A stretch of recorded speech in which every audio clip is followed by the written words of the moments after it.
Hello guys, this is your friend and we are back with a new fanfic. Which is what if Naruto became Forbidden Demon King and he built a legendary harem with Sakura, Tsunade, Hinata.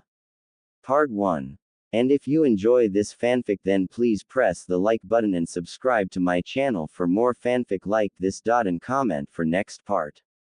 And now let's start the fanfic. Naruto saw the panel, but seeing that no one around him reacted, he immediately determined that he was the only one who could see it. Relieved, he focused on the options. The three basic techniques were crucial for the graduation exam at the academy.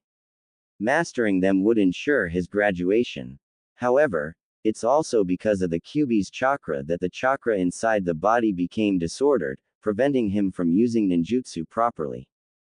One option was a shortcut, directly solving the immediate graduation issue.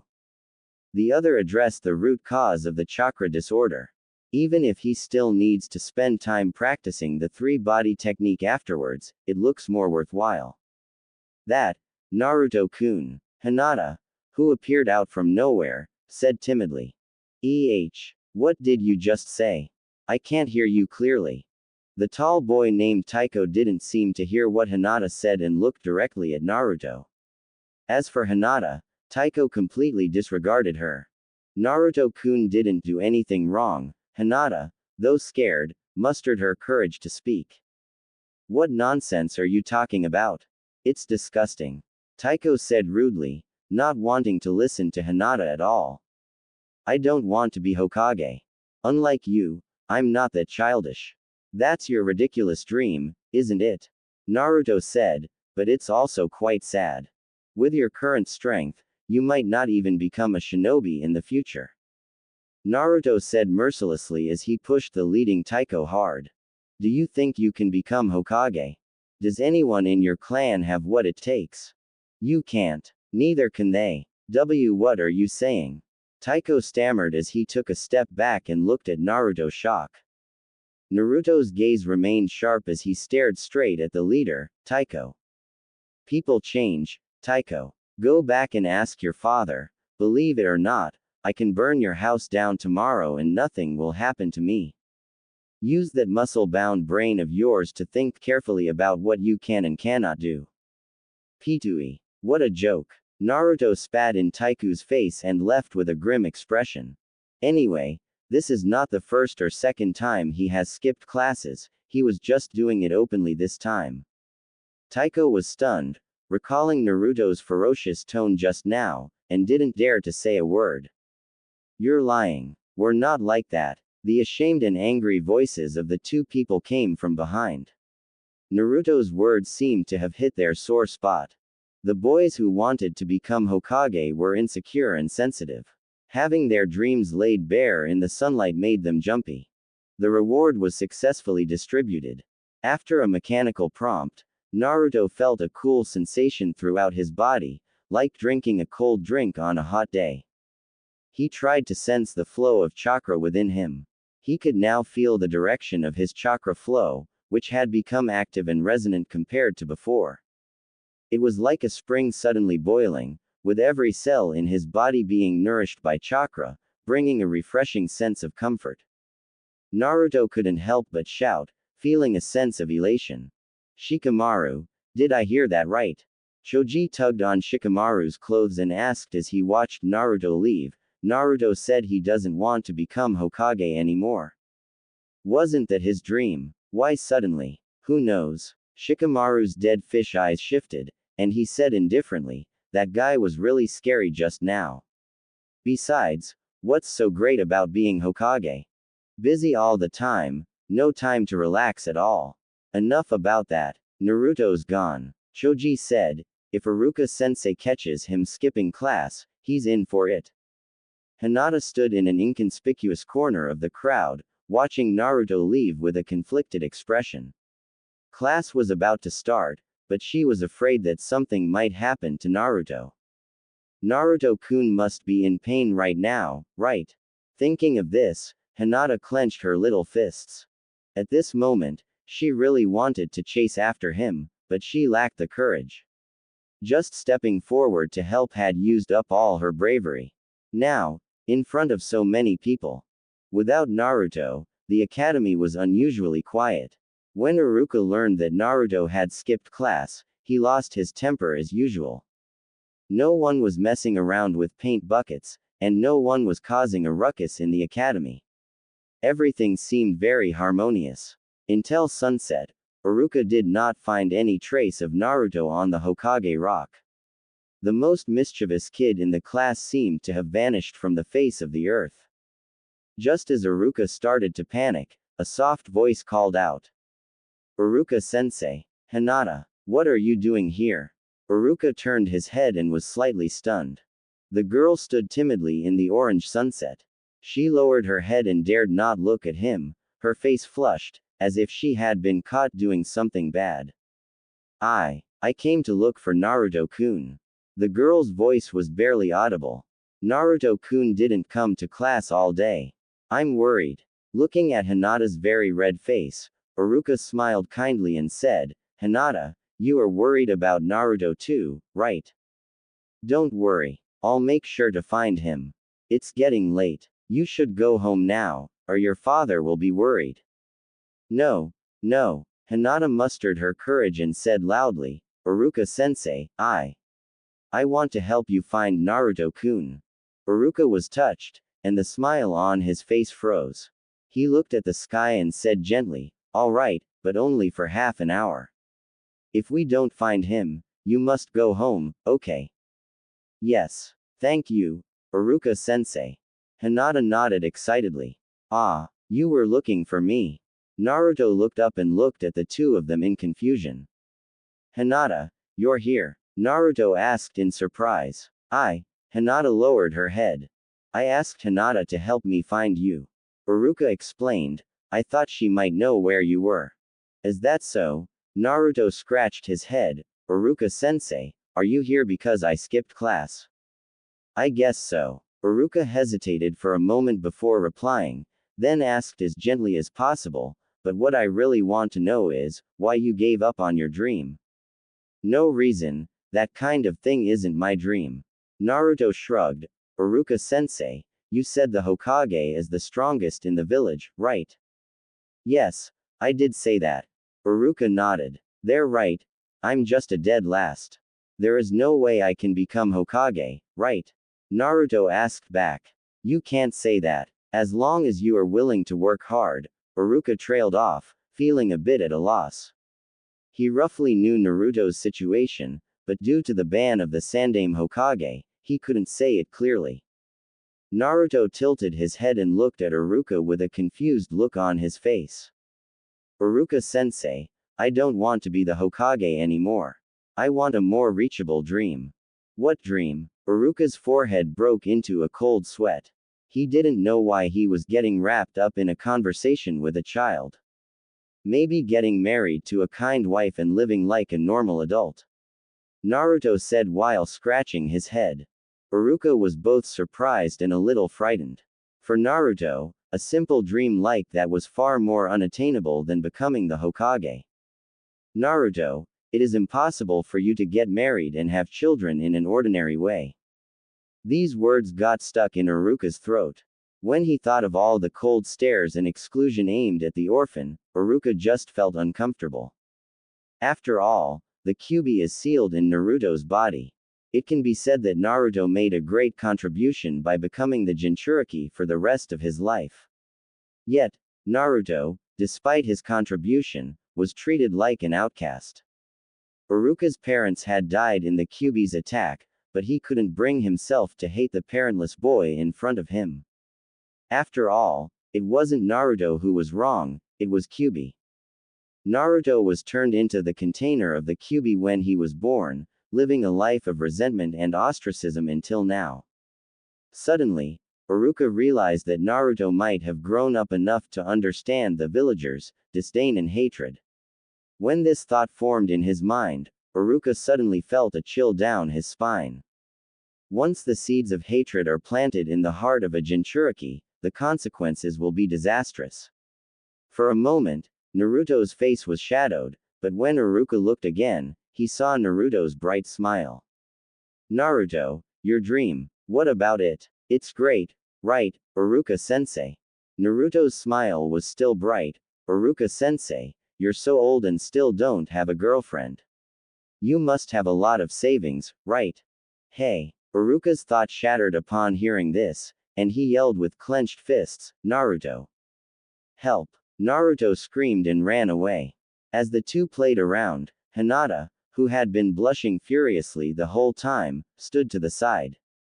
Her hands were tangled together, and she was mumbling something. All right, that's enough, Iruka said sternly. Make sure you come to school tomorrow. Naruto. Yes, Iruka-sensei. Naruto lowered his head, looking obedient. Both of them then looked towards Hinata, who was silent with her head lowered. She uttered an ah, and her face quickly turned red again. Naruto, you should go home on your own. I'll take Hinata home first. Will you be okay on your own? Iruka said, holding his forehead. Just as Naruto was about to agree, the system interface suddenly popped up again. Option 1. Pursue Sakura. Reward: S-rank ninjutsu. Option 2. Pursue Hinata, avoid 10 years of detours. Reward: Kyuubi's approval, you can use Kyuubi's chakra at will. Note: Option 1 will grant you immediate mastery of a random S-rank ninjutsu, with a certain probability of obtaining a rare wood-release ninjutsu, while Option 2 offers progressive rewards based on the pursuit's progress. Do I even need to think about this? The power of the Kyuubi is not comparable to an S-rank ninjutsu at all. Besides, even if there is no reward, if I had to choose between Sakura and Hinata, of course I would pick Hinata without hesitation. If nothing else, I should let my future children eat the soft one, right? Big is the truth after all. Choose the second option. Task successfully initiated. Please prioritize completion. Iruka-sensei. Naruto suddenly interrupted. Let me walk Hinata home. Ah. Hinata turned beet red upon hearing this and immediately turned away. Huh. Iruka looked at Naruto with some confusion. I know where Hinata's home is. I've sent her there before. Naruto explained with a smile. Iruka-sensei, it's not on your way and would be too much trouble for you, right? This, Iruka hesitated, but thinking about the cold demeanor of the Hyuga clan's members, he agreed. Alright then, Naruto, make sure you protect Hinata and act like a true gentleman. Iruka said with a smile. Yes, I'll take good care of Hinata. Naruto responded with a bright smile. After Iruka left, Naruto patted Hinata on the shoulder. She was startled, and tears welled up in her eyes. It's okay, I'll walk you home, Hinata. Naruto smiled gently and his voice became much softer. Thank you, Naruto-kun. Hinata's voice was very quiet. Then, give me your hand. Why? Hinata was startled, her face turning even redder, stuttering as she spoke. It's dangerous for a girl to walk alone at night. Holding hands will make us both feel safer, right? That's true, but, Naruto-kun's hand, Hinata hesitated. What's wrong? Does it bother you? I'm sorry. No, it's not. Hinata shook her head like a rattle, then carefully extended her hand, her heart pounding. When she felt the warmth of Naruto's hand, a sense of comfort washed over her, instantly calming her anxious emotions. Naruto-kun didn't lie, it does feel more reassuring. But this is already considered holding hands, right? What on earth was I thinking? Naruto-kun probably doesn't see it that way. Looking at Naruto walking ahead of her, Hinata suddenly felt a wave of panic. Naruto-kun is truly a kind person at heart. Naruto, who was walking in front while holding Hinata's hand, was completely unaware of Hinata's thoughts. Feeling the Kyuubi's chakra overflowing from his body and constantly circulating in his chakra pathway system, he couldn't help but feel delighted. Sure enough, it succeeded. Naruto sent Hinata to the gate of the Hyuga clan's compound and stopped. Without a necessary reason, the Hyuga clan didn't welcome outsiders, especially not him. Thank you for walking me home, Naruto-kun. Hinata bowed to Naruto, her ears red, her slender neck flushed. I should be thanking you. After all, Hinata, you were looking for me. Naruto waved at Hinata. Have a good night's sleep, Hinata-chan. After saying that, Naruto turned and ran off in the opposite direction, disappearing into the night. Hinata lost herself in the calls of Hinata-chan, and whispered softly while clinging to the wooden door. See you tomorrow, Naruto-kun. I guess so. Iruka hesitated for a moment before replying, then asked as gently as possible, but what I really want to know is, why you gave up on your dream. No reason, that kind of thing isn't my dream. Naruto shrugged. Iruka-sensei, you said the Hokage is the strongest in the village, right? Yes, I did say that. Iruka nodded. They're right. I'm just a dead last. There is no way I can become Hokage, right? Naruto asked back. You can't say that. As long as you are willing to work hard, Iruka trailed off, feeling a bit at a loss. He roughly knew Naruto's situation, but due to the ban of the Sandaime Hokage, he couldn't say it clearly. Naruto tilted his head and looked at Iruka with a confused look on his face. Iruka-sensei, I don't want to be the Hokage anymore. I want a more reachable dream. What dream? Iruka's forehead broke into a cold sweat. He didn't know why he was getting wrapped up in a conversation with a child. Maybe getting married to a kind wife and living like a normal adult. Naruto said while scratching his head. Iruka was both surprised and a little frightened.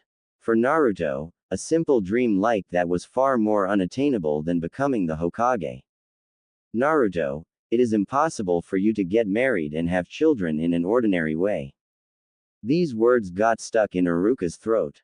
When he thought of all the cold stares and exclusion aimed at the orphan, Iruka just felt uncomfortable. After all, the Kyuubi is sealed in Naruto's body. It can be said that Naruto made a great contribution by becoming the Jinchuriki for the rest of his life. Yet, Naruto, despite his contribution, was treated like an outcast. Iruka's parents had died in the Kyuubi's attack, but he couldn't bring himself to hate the parentless boy in front of him. After all, it wasn't Naruto who was wrong, it was Kyuubi. Naruto was turned into the container of the Kyuubi when he was born, living a life of resentment and ostracism until now. Suddenly, Iruka realized that Naruto might have grown up enough to understand the villagers' disdain and hatred. When this thought formed in his mind, Iruka suddenly felt a chill down his spine. Once the seeds of hatred are planted in the heart of a Jinchuriki, the consequences will be disastrous. For a moment, Naruto's face was shadowed, but when Iruka looked again, he saw Naruto's bright smile.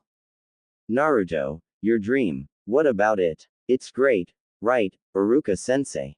Naruto's smile was still bright. Iruka-sensei, you're so old and still don't have a girlfriend. You must have a lot of savings, right? Hey! Iruka's thought shattered upon hearing this, and he yelled with clenched fists, Naruto! Help! Naruto screamed and ran away. As the two played around, Hinata, who had been blushing furiously the whole time, stood to the side. Her hands were tangled together, and she was mumbling something. All right, that's enough, Iruka said sternly. Make sure you come to school tomorrow. Naruto. Yes, Iruka-sensei. Naruto lowered his head, looking obedient. Both of them then looked towards Hinata, who was silent with her head lowered. She uttered an ah, and her face quickly turned red again. Naruto, you should go home on your own. I'll take Hinata home first. Will you be okay on your own? Iruka said, holding his forehead. Just as Naruto was about to agree, the system interface suddenly popped up again. Option 1. Pursue Sakura. Reward: S-rank ninjutsu. Option 2. Pursue Hinata. Avoid 10 years of detours. Reward: Kyuubi's approval. You can use Kyuubi's chakra at will. Note: Option 1 will grant you immediate mastery of a random S-rank ninjutsu, with a certain probability of obtaining a rare wood-release ninjutsu, while Option 2 offers progressive rewards based on the pursuit's progress. Do I even need to think about this? The power of the Kyuubi is not comparable to an S-rank ninjutsu at all. Besides, even if there is no reward, if I had to choose between Sakura and Hinata, of course I would pick Hinata without hesitation. If nothing else, I should let my future children eat the soft one, right? Big is the truth after all. Choose the second option. Task successfully initiated. Please prioritize completion. Uruka-sensei. Naruto suddenly interrupted. Let me walk Hinata home. Ah. Hinata turned beet red upon hearing this and immediately turned away. Huh. Uruka looked at Naruto with some confusion. I know where Hinata's home is. I've sent her there before. Naruto explained with a smile. Uruka-sensei, it's not on your way and would be too much trouble for you, right? This, Uruka hesitated, but thinking about the cold demeanor of the Hyuga clan's members, he agreed. Alright then, Naruto, make sure you protect Hinata and act like a true gentleman. Uruka said with a smile. Yes, I'll take good care of Hinata. Naruto responded with a bright smile. After Uruka left, Naruto patted Hinata on the shoulder. She was startled, and tears welled up in her eyes. It's okay, I'll walk you home, Hinata. Naruto smiled gently and his voice became much softer. Thank you, Naruto-kun.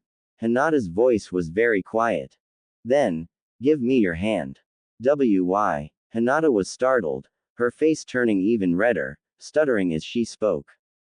It's dangerous for a girl to walk alone at night. Holding hands will make us both feel safer, right? That's true, but, Naruto-kun's hand, Hinata hesitated. What's wrong? Does it bother you? I'm sorry. No, it's not. Hinata shook her head like a rattle, then carefully extended her hand, her heart pounding. When she felt the warmth of Naruto's hand, a sense of comfort washed over her, instantly calming her anxious emotions. Naruto-kun didn't lie. It does feel more reassuring. But this is already considered holding hands, right?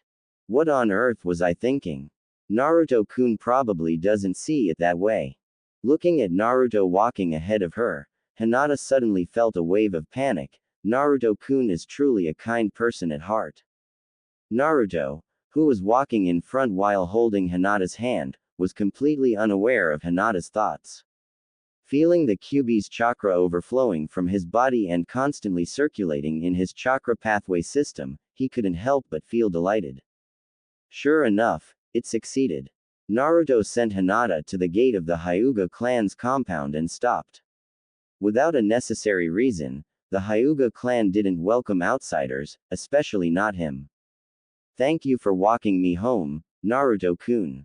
Hinata bowed to Naruto, her ears red, her slender neck flushed. I should be thanking you. After all, Hinata, you were looking for me. Naruto waved at Hinata. Have a good night's sleep, Hinata-chan. After saying that, Naruto turned and ran off in the opposite direction, disappearing into the night. Hinata lost herself in the calls of Hinata-chan, and whispered softly while clinging to the wooden door. See you tomorrow, Naruto-kun. With a creak, the apartment door was opened from the outside.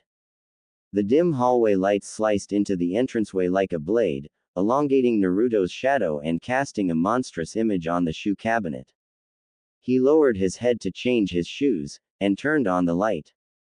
Naruto stood on the balcony, feeling the breeze while a bowl of instant noodles on the small table behind him steamed. He had intended to buy some vegetables, but it was too late, and he was chased away with disgust. If there had been more people around or if Naruto had gone earlier, perhaps the shopkeeper wouldn't have shown such a disgusted expression. He wasn't sure if the Anbu were still monitoring him, or if his words from earlier in the day had reached Sandaime Hokage's ears. After all, a Jinchuriki was the village's most potent weapon. If their attitude toward the village changed, it could lead to disastrous consequences. But Naruto didn't care. He had no thoughts of revenge against the village. He didn't even harbor any dark thoughts in his mind. He just wanted to take it easy. It's cool to take it easy, okay. With a system at his side and being the reincarnation of Asura, Why not take the easy path if the system's power surpasses that of the Kyuubi and possibly any other force in this world? In order to gain everyone's recognition, the original Naruto wants to become the Hokage and protects those who discriminated against and bullied him even if it means risking his life. This is too ridiculous. People live in this world to show their own value, not to gain value from others. When you walked on the streets and being looked at with disdain by others, you will feel inferior and sensitive, which leads to guilt and disappointment. This is a people-pleasing personality, hoping to be recognized and accepted by others. The current Naruto is no longer the original Naruto. He knew well that always being a nice guy would only lead to being looked down upon. There was no need to seek others' approval, and all he had to do is learn to make peace with himself. To live as an ordinary shinobi and lead a fulfilling life. They are the ones who are wrong. After all, they are the people who wanted to benefit from the Kyuubi, but don't want to pay the price. What was called protection was, in reality, manipulative emotional abuse.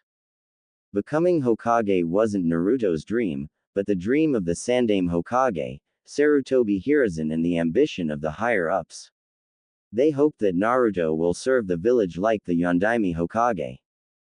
The summer night's moonlight was gentle, enveloping Konoha. The night breeze brushed past the balcony, lifting Naruto's hair from his forehead, and his gaze gradually became clear. He doesn't want to be a Hokage, nor does he want to be recognized by others. He just wanted to live a mundane life and become stronger. The instant noodles had gone a bit cold, but Naruto finished them without changing his expression. After washing up, he lay on his bed and slowly closed his eyes. The next day, not long after Naruto left his house, he ran into a kid with a big white hat and a blue scarf on the way. This kid was none other than the grandson of the Sandaime Hokage, Konohamaru. Konohamaru was hiding behind a camouflage cloth against the wall. Seeing Naruto staring at him, he arrogantly shouted. "What are you looking at? Can't you see I'm practicing my ninjutsu here? My grandpa is the Hokage. Get lost." Konohamaru glared at Naruto, who was dazed by his scolding, and felt a bit disappointed, thinking that this person was no different from others. As soon as he hears that I am the Hokage's grandson, he will definitely listen to me and do what I say. However, Naruto smiled, took out a few 100 ryo bills from his pocket and handed them to Konohamaru. A disappointed look appeared on Konohamaru's face and he waved his hand impatiently. "Get lost, I don't want your money. This is your medical expenses and nutrition fees. You're dead meat," Naruto said, then proceeded to give Konohamaru a beating. While hitting him, he also cursed aloud. "You think being the Hokage's grandson makes you special? Who doesn't have a Hokage relative?" In the academy, Naruto sat in the back row with a tired face as he yawned. No one bothered him today, but when he walked into the classroom, he could still feel the disgusted glances directed at him. On the podium, Iruka folded his lesson plan, cleared his throat, and said, "Tomorrow is the graduation exam. This morning, there will be a mock exam on the transformation technique, and in the afternoon, there will be a mock exam for practical classes." As soon as he finished speaking, the classroom became lively. Boys and girls whispered to each other, some were happy, some were nervous. "Transformation technique, I'm good at that. Do you think I can draw the transformation technique in the graduation exam tomorrow?" "I'm not sure. The exam content is to randomly select one of the 3 basic techniques. The probability is, about 1 in 3. The first place must be Sasuke again. He has excellent grades in all subjects. The dead last is definitely that person. That's true. He looks like he doesn't have a brain and always does annoying things. I heard that he has failed the graduation exams for 2 years. This year, he probably won't graduate either. That kind of person, even if he graduates, he won't become a shinobi, right? Wherever he goes, he's a failure. It's really a sad and gloomy life. If I were him, I'd rather die. I definitely would have no face to live in this world anymore. Iruka, who was sitting on the podium, also heard some of the gossips and looked unhappy. However, he couldn't do anything about it, so he could only knock on the desk to get the class to be quiet. Everyone, go outside and line up, one by one. While waiting in line boringly, Naruto yawned again. Shikamaru noticed this and asked in confusion, "Where did you go last night?" "The instant noodles expired and gave me a stomachache." Naruto replied. "Sigh, can't you cook something yourself?" Shikamaru rolled his eyes at him. "At our age, we should be able to make some simple dishes. Don't take the things you can easily do for granted, you idiot." Naruto bumped his shoulder into Shikamaru lightly. "At least Shuki-san won't give me a cold shoulder. Buying groceries on a daily basis is too conspicuous and troublesome, okay?" Hearing this, Shikamaru was slightly stunned. He suddenly realized the cold stares Naruto usually received. What seemed like simple things to him might not be so simple for Naruto. "I'm sorry, Naruto. Why are you apologizing so politely?" Naruto glanced at Shikamaru speechlessly, and then he shifted his gaze to the girl with long pink hair who was taking the exam. Haruno Sakura is even cuter in reality than in the manga, and her skin looks very fair among all the girls. The sound of crushed chips came from behind Shikamaru. Choji stood behind Shikamaru, and his small eyes swept over Shikamaru and Naruto, taking in everything that had just happened. The blonde Ino stood one position ahead of Naruto and, while turning to look for Sasuke, happened to see Naruto's gaze on Sakura. Seeing this, her lips couldn't help but curve into a smirk. "Naruto, what are you looking at?" Hearing this, Naruto turned his head and saw Ino's mischievous and gossipy smile. "Sasuke doesn't like women. What?" Ino's face instantly fell, her eyes wide with shock, feeling like she had been hit by a ton of bricks. "Damn you. What did you say?" "Hey, Ino, don't get worked up. Let go, Ino. Naruto will die." Choji didn't even have time to eat his chips before rushing forward to mediate. "Let go. I'm going to bite this bastard to death." Damn it, the furious Ino was being restrained by Choji, and she desperately tried to beat up the annoying Naruto in front of her. Seeing this, Shikamaru hurriedly separated the two. At this moment, Iruka's angry voice was heard in the classroom. "Quiet out there. Next. Uchiha Sasuke. Uchiha Sasuke, perfect score." With Iruka's approving voice, the students crowded at the door, trying to see the scene inside. As expected of Sasuke. "That's the Uchiha clan's genius, a perfect score. Amazing." Praise kept coming, and all eyes focused on the boy with a cold expression, sharp eyebrows, and a high nose bridge, giving his face clean lines. His sideburns were sharp, and his eyes are carrying a habitual aloofness. Naruto was also looking at Sasuke, leisurely observing this future teammate of his. Next, Uzumaki Naruto. When his name was called, everyone started whispering. They discussed quietly while occasionally glancing at Naruto. "The dead last guy, is he going to use his technique again? Ha ha ha. That's how he was kicked out by Iruka-sensei last time. How obscene. People who use that kind of ninjutsu are so disgusting." The discussion even made Sasuke, who was leaving, to turn around and glance in the door's direction. Naruto happened to enter the classroom at this time, noticing Sasuke's gaze as he turned around.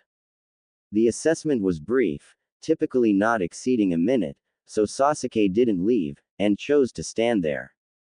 After a moment of silence in the classroom, Iruka's voice, tinged with hesitation, announced, "Uzumaki Naruto, perfect score." A perfect score. He got a perfect score too. The students outside the door showed surprised expressions, and the surroundings fell silent. That guy who was always the dead last had scored perfectly in the exam. Even though the three basic techniques didn't represent the final overall score, it was a crucial part of the ninjutsu assessment. If someone got a perfect score in the three basic techniques, it meant that they were sure to graduate. At this moment, the door opened, and Naruto walked out of the classroom. His gaze swept over everyone, finally stopping on Sasuke in the distance. Sasuke's expression remained unchanged. He just glanced at Naruto and then turned to leave. Naruto smiled and didn't take it to heart. As expected, he was very Tsunade. After resolving his chakra disorder problem, Naruto didn't spend much time mastering the 3 basic techniques. It might also have something to do with the natural talent of this body. After all, he has the bloodline of the Uzumaki clan. Mastering the 3 basic techniques meant he no longer needed to worry about the graduation exam. After the mock exam, they could leave directly. Naruto also didn't linger and walked straight out. When passing by Hinata, Naruto remembered how she had helped him out yesterday, so he stopped to say thank you. I left in a hurry yesterday, so I'm sorry, I'm only thanking you now. Thank you for helping me out, Hinata-chan. Hearing Naruto call her Hinata-chan again, Hinata's cheeks immediately flushed a noticeable red. She seemed a bit embarrassed but also happy. I didn't really help much. You don't have to specifically thank me, Naruto-kun. Hinata looked exceptionally cute when she spoke like this. She was wearing a long-sleeved training outfit that covered her fair arms, with short hair reaching her shoulders, and her skin was as plump and shiny as if it had been filled with milk. No matter how one described her, just standing there, Hinata easily evoked the dignified aura of a noble clan's eldest daughter. It was precisely this dignified yet slightly shy demeanor that made her even more stunning, probably the so-called noble lady persona. Not at all, it's all thanks to you, Hinata-chan. Naruto said, noticing that Hinata was becoming more and more embarrassed. Only then did he realize there seemed to be more eyes on them. Naruto immediately recalled that his relationship with Hinata wasn't close enough yet. If he kept talking to her, it might lead to rumors about Hinata, so he knew it was time to retreat. I'll be going now, Hinata-chan. Anyway, thank you. Naruto waved as he turned back and slowly left the academy's hallway. He thought to himself to prepare a gift next time he met Hinata, so it wouldn't seem too abrupt. Capturing Hinata. QB's approval 2.2%. The sudden mechanical voice in his mind startled Naruto. QB has always been a source of worry for him, and in the short term, it is indeed beneficial for him to gain QB's power. However, QB is just a stronger chakra mass, essentially a temporary power. Since it is a power, it is easy for others to covet it. Whether it is Konoha who wants to use him as a weapon, or various forces that want to capture QB in the future. Naruto is like a piece of meat on the chopping block. As long as a powerful person appears, they will target the QB inside him. To be honest, Naruto would rather QB be far away from him, ideally finding a new home and never having anything to do with him again. However, once QB leaves his body, he, the Jinchuriki, couldn't survive. Such a heaven-defying setting made Naruto a bit frustrated. Since he now had the system, even if QB is not in his body, Naruto can still use QB's power. So, wouldn't it be best if QB didn't cling to him? Naruto was very aware that having QB was like Eren gaining the power of the Attack Titan. At the moment Eren gained that power, the things binding him were no longer the walls of Maria or the towering titans, but the future that he saw, which symbolized his destiny. His fate was determined the moment he gained the Attack Titan, and he was destined to be unable to break free of the shackles that forced him to make the choice to destroy the world. The same is true for Naruto. Starting from obtaining QB, to becoming the child of prophecy, and obtaining Sage Body.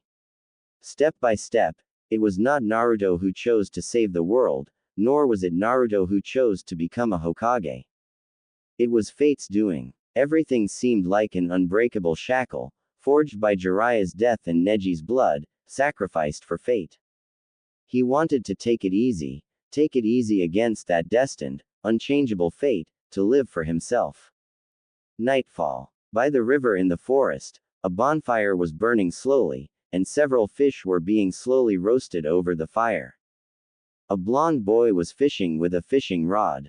The moonlight in the forest was clear and still. Occasionally, the scales of fish could be seen glimmering on the rippling water. The silent forest and the cold white crescent moon are reflected on the water. With a rustling sound, a figure suddenly appeared beside Naruto, as if appearing out of thin air. Body flicker technique. Naruto had already sensed someone beside him and quickly turned to look. He then saw a shinobi with long white hair standing in front of him. Mizuki-sensei, Naruto exclaimed, pretending to be surprised, "Why are you here?" The person who came was none other than Iruka's good friend, Konoha's top schemer, Mizuki. At this moment, Mizuki didn't know that he was already under the surveillance of Sandaime Hokage's crystal ball, and smiled at Naruto with a gentle face. "Naruto, do you want to become stronger?" Naruto was momentarily stunned by Mizuki's question. He looked at Mizuki and blinked. "Mizuki-sensei, what do you mean?" Mizuki's mental state was a bit strange, giving people an indescribable sinister vibe. It was as if he were under the influence of some hallucinogen, making him appear particularly evil. To be honest, even though Naruto was mentally prepared, he was still shocked the moment Mizuki's face appeared. "Tomorrow is the academy graduation exam, right?" Mizuki asked. "Yeah." Naruto nodded. "Then Naruto, are you sure you can pass the exam?" Mizuki asked, his eyes narrowing slightly, scrutinizing Naruto with a half-smiling gaze. "Well, you know me, Mizuki-sensei." Naruto scratched his head, pretending to be embarrassed. "I'll probably have to delay the graduation again this year." "Then, do you want to become stronger, Naruto? I happen to know a secret that will definitely help you pass the graduation exam." Hearing this, Naruto's eyelids twitched slightly. If Mizuki knew that Naruto had gotten a perfect score on the transformation technique test this afternoon, he wouldn't be saying this to Naruto now. However, Naruto had not seen Mizuki at the academy today, so it was normal for him not to know about this, which meant that Mizuki had not looked for Iruka, but had come directly to him. Mizuki must be in a hurry due to some sudden change, pushing him to trick Naruto into stealing the scroll of seals. But the problem was that the scroll of seals was a conspiracy of the village's higher-ups. Naruto was also extremely speechless about this. "Are you guys worried about the mental state of the Kyuubi's Jinchuriki? Are you afraid that the Jinchuriki will develop hatred towards the village? Now you are going to so much trouble to brainwash me with the idea of comrades, recognition. What were you doing before? Speaking of which, this village is also strange. The brain circuits of the higher-ups seem to be in the gutter. If their purpose was to protect the information about the Jinchuriki and keep people from knowing Naruto as the Yondaime Hokage's son, then what the hell was the point of leaking the news about Kyuubi? They tried their best to block the news that Naruto was the son of the Yondaime Hokage, but allowed the rumor that Naruto was a demon fox circulating. This is really double standards, blatantly adding insult to injury. Not even capitalists act this way. They refused to pay compensation and then mentally manipulated him. They let villagers target him, yet brainwash him to protect the village. How hypocritical. The stage is set, actors are in place, and a brainwashing drama targeting the Kyuubi's Jinchuriki is about to begin. As long as Naruto nodded in agreement, Mizuki would immediately notify Iruka that Naruto stole the scroll of seals. And Naruto could really easily steal it. It is unknown what had gone wrong with Mizuki's brain, as he genuinely believed a child, who hadn't even graduated, could steal something as important as the scroll of seals, which rivaled Kyuubi in importance. But Mizuki's eyes indeed showed unwavering belief. Naruto didn't want to agree. He had no interest in the scroll of seals. After all, with such a short time, he could only learn the shadow clone technique, which wasn't very significant for someone with the system's support like him. Moreover, he didn't want to get caught up in the tear-jerking situation and pretend to be moved, which would feel worse than death. Given how the village treated him, he could accept protecting those who treated him equally in the future, but it is really hard for him to believe that he can be asked to protect the village. Why should I repay hatred with kindness? No way. Just as Naruto was about to refuse, the system interface popped up again. Option 1. Refuse Mizuki's invitation and tell him to get lost. Reward. Full-level fishing mastery. Option 2. Accept Mizuki's invitation and steal the scroll of seals. Reward. Impure world reincarnation, incomplete. After a quick glance, Naruto immediately made a choice in his heart. Although stealing the scroll of seals could grant him the A-rank jutsu, shadow clone technique, and an incomplete version of the impure world reincarnation, but what's the use of the incomplete version of impure world reincarnation? Using this move requires a living sacrifice. It was a tasteless, unworthy endeavor at present, especially since Naruto had no particular person he wanted to resurrect. Although the shadow clone technique was very tempting to him, getting involved in such a troublesome matter would make him stood in passive position in the future. Mizuki-sensei, I'm sorry but I must refuse. Naruto said calmly. What? Mizuki was a bit surprised. It seemed that he didn't expect Naruto to reject him. After all, in his impression, Naruto was always a simple-minded, impulsive dead last. Why, Naruto, this is a precious opportunity. If you give it up, you'll definitely regret it in the future. Mizuki-sensei, you don't need to waste your breath. Naruto glanced at him. I have made up my mind. Saying more won't change anything. Naruto, don't you want to become stronger and be recognized by the people in the village? Mizuki made a last-ditch effort. Ah, no need, that sounds like a hassle. Naruto said nonchalantly, since I was a child, the people in the village have always disliked me. If I continue to act like this, it'll only make them hate me more. Hearing this, Mizuki was speechless for a moment. After a while, Mizuki's voice sounded again, tinged with a trace of temptation. Naruto, don't you want to know why everyone in the village treats you like that? You mean to say it's because I'm the demon fox, right? Naruto said emotionlessly, holding the fishing rod in his hand. Then, he said lazily, the nine-tailed demon fox that destroyed the village and killed the villagers. How do you know? Mizuki took a few steps back and said in shock. Come on, I'm 12, not 3. Naruto turned to look at Mizuki. Mizuki-sensei, I have ears. I grew up in the village, and from the moment I can remember, I wasn't liked. I had few friends. Shopkeepers always looked disgusted when they saw me, and so did the villagers. I want to buy fresh vegetables too, and live like a normal person in the sunlight. But I'm destined to hide in the shadows, watching my peers go home for dinner after school. Mizuki-sensei, you've been isolated too, haven't you? You must understand. Suffering isn't a treasure, it's just unavoidable. No one stood up for me when I was bullied. But so what? I'm not the demon fox. None of it has anything to do with me. I'm just me, Uzumaki Naruto. Why? You know everything. Don't you feel any resentment towards this village? Mizuki asked. Naruto withdrew his gaze and focused on the fishing rod under the moonlight, its hook dipping into the water, creating ripples. He didn't know whether the person who asked this question was Mizuki himself, or the person behind the scenes who controlled Mizuki.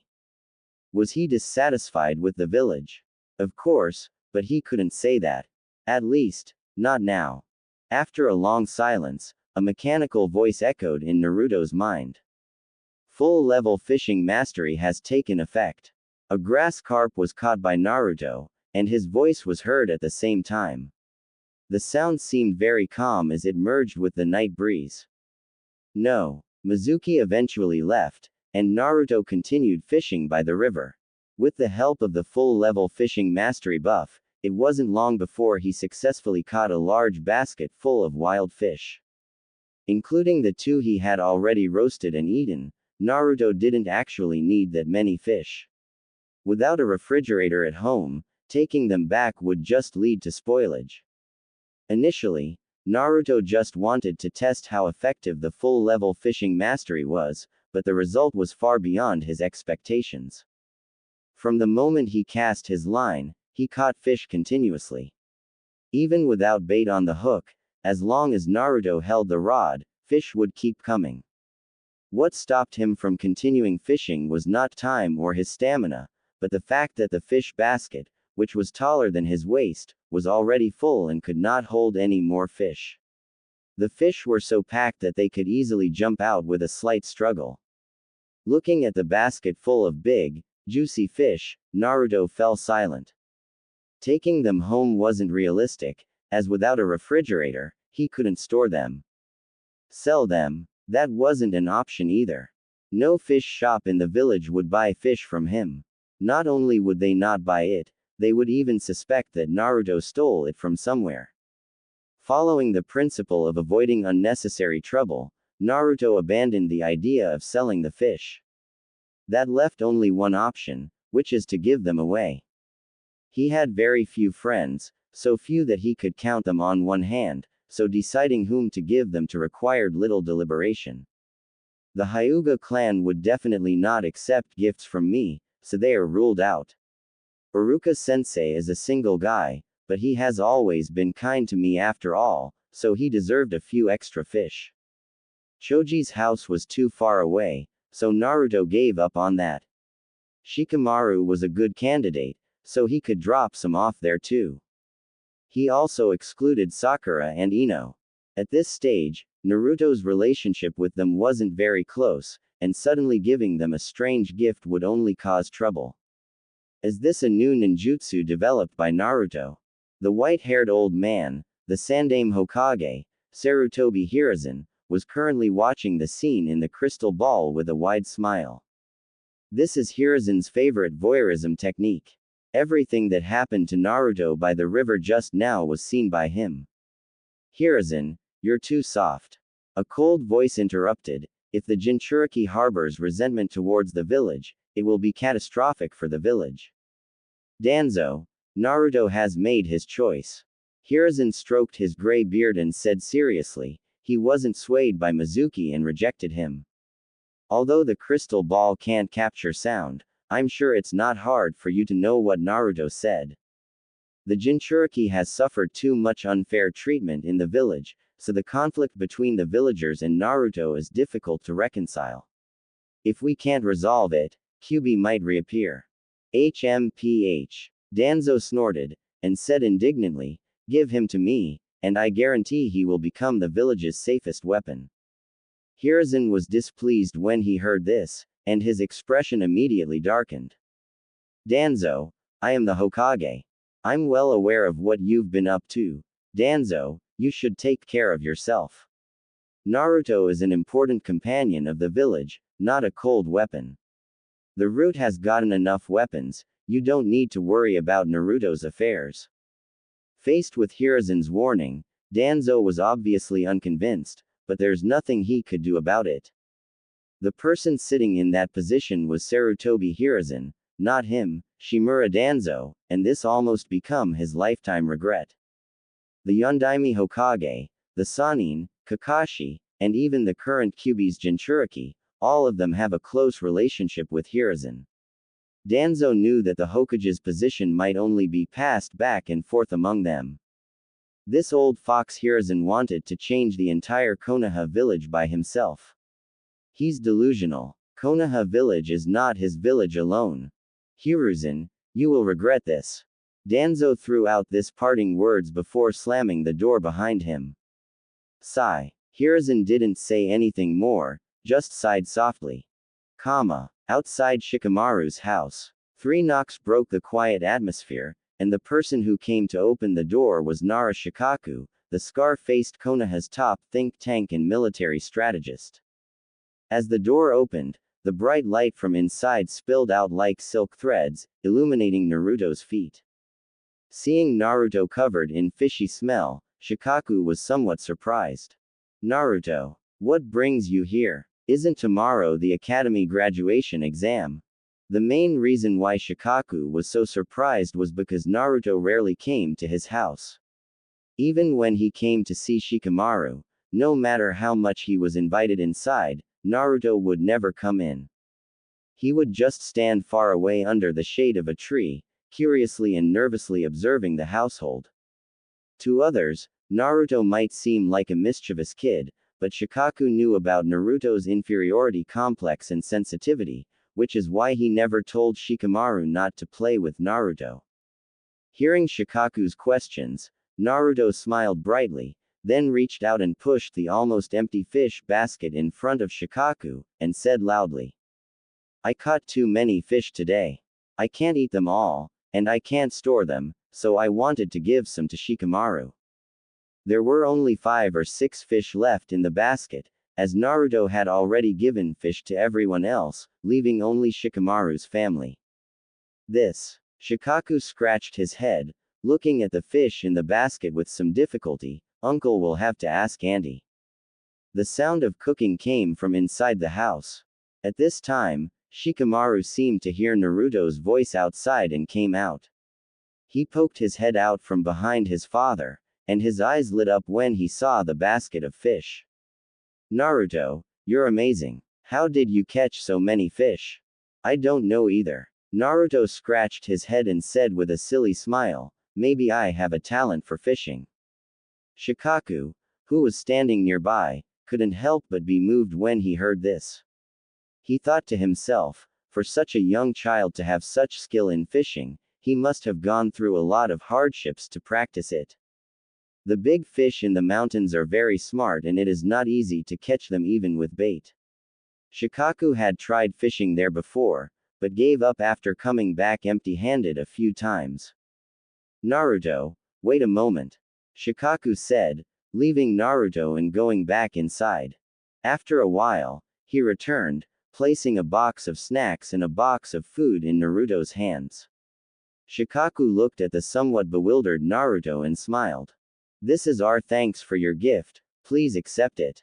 Naruto looked at Shikaku, then looked down at the 2 boxes of food in his hands, then turned to look at Shikamaru beside him. "Take it," Shikamaru said, looking nonchalant as he held his head. "If my mom finds out you didn't accept it, she would probably feel so guilty that she couldn't sleep all night."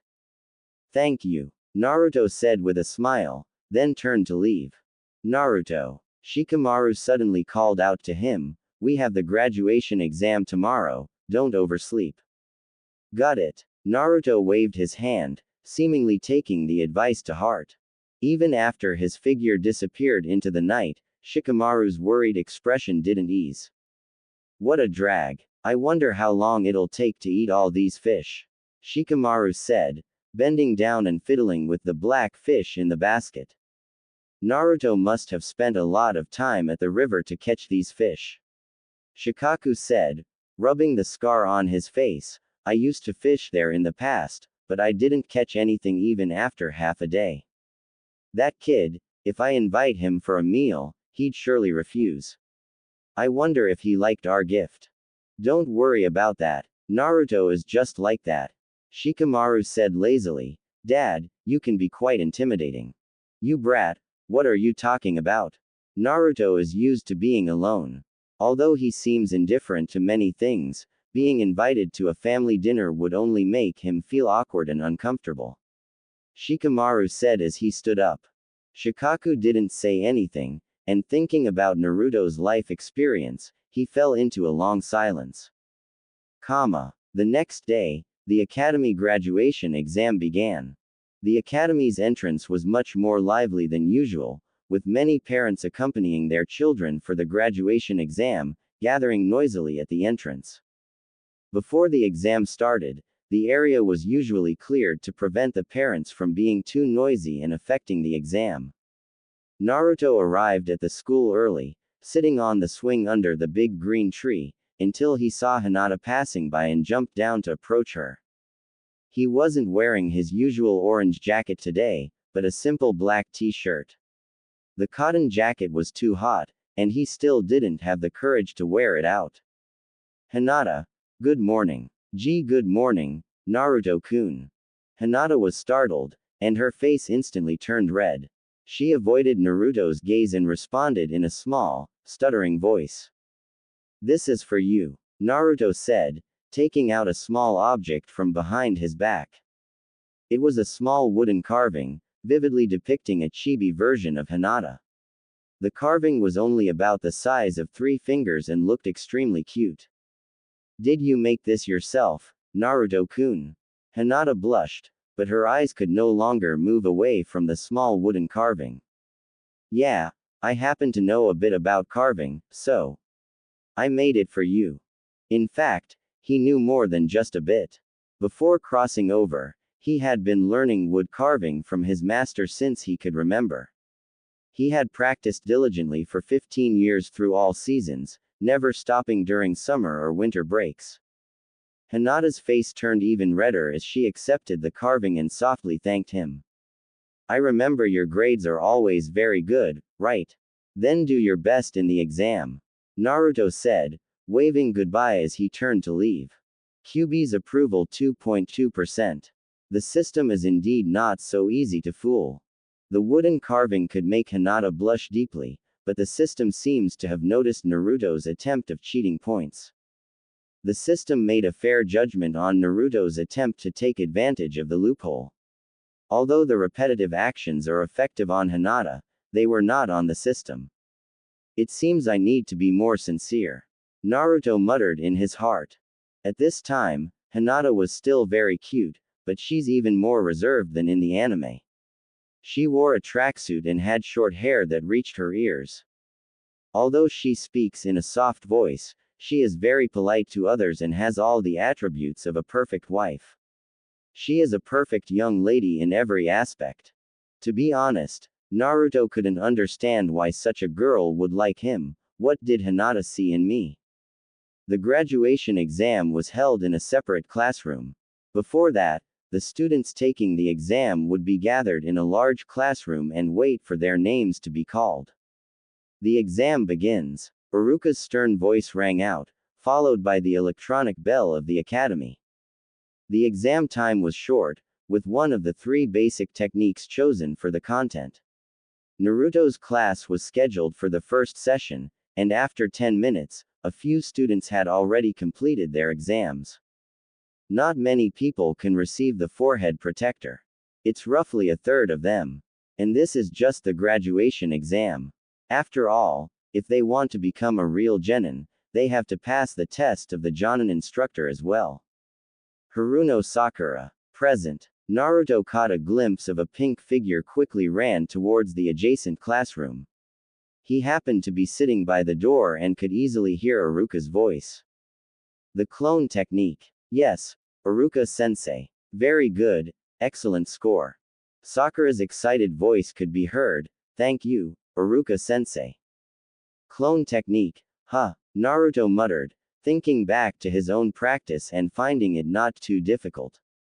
The passing standard was to create a clone with almost no flaws, and creating 2 would be considered excellent. As for the perfect score, the conditions are very harsh. For example, Naruto recalled he had seen Sasuke created 3 indistinguishable clones in the clone technique test some time ago. So it can be seen how hard it is to get perfect score. Sasuke was called next. Before he left the classroom, he glanced at Naruto sitting by the door. Seeing this, Naruto raised an eyebrow but didn't say anything. Uzumaki Naruto. After about half an hour, Naruto's name was finally called. To his surprise, Naruto drew the body replacement technique, which is a more difficult ninjutsu. Although it is also one of the basic ninjutsu, it was a step above the transformation technique and clone technique in difficulty. The main challenge lay in the speed of forming the hand seals. The assessment criteria for the body replacement technique are speed and accuracy. Speed tested how fast one could form the hand seals, and accuracy tested the perfection of the technique. If one put their heart into it, passing wasn't difficult, and with effort, it was possible to obtain excellent score. Hey, someone drew the body replacement technique. Someone in the class shouted, and all of a sudden, Those who had taken the exam and those waiting for their turn all gathered around the doors of the examination classroom. What kind of bad luck did Naruto have? He actually drew the body replacement technique, which we rarely see. Shikamaru mumbled, frowning slightly. Everyone felt that it doesn't matter which subject Naruto draws, after all, based on his skill, he will fail.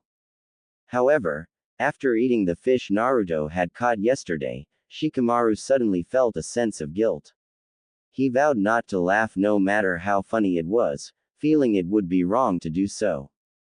This wasn't a joke, as it could affect his karma. Ha ha ha, I hope that guy doesn't transform into something weird. Ino laughed gleefully while slapping Shikamaru's back.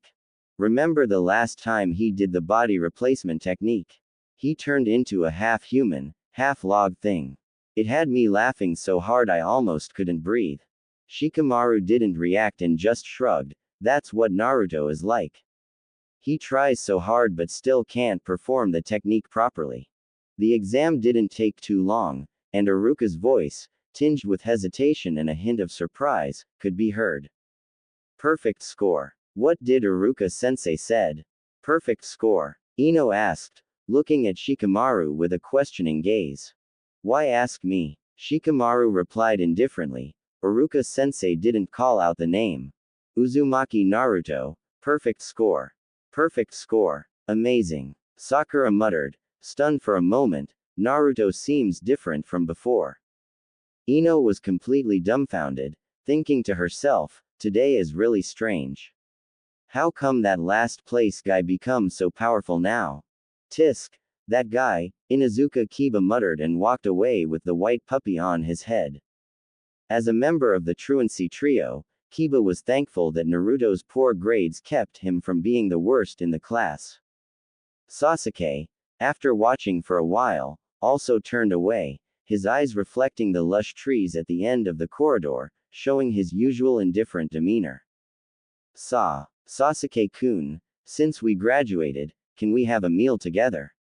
A girl who had just emerged from the corridor's corner asked as she nervously clutched her forehead protector. It was obvious that she had just passed the exam. I have things to do, find someone else.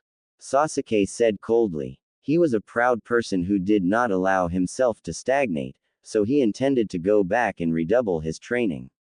The hatred for his clan's extermination drove him to live, and aside from that, he had no interest in anything else, so without hesitation, he refused the girl.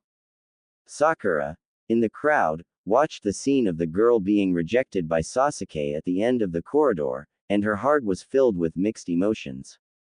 Suddenly, a hand slapped her shoulder, startling her. Ino, what are you doing?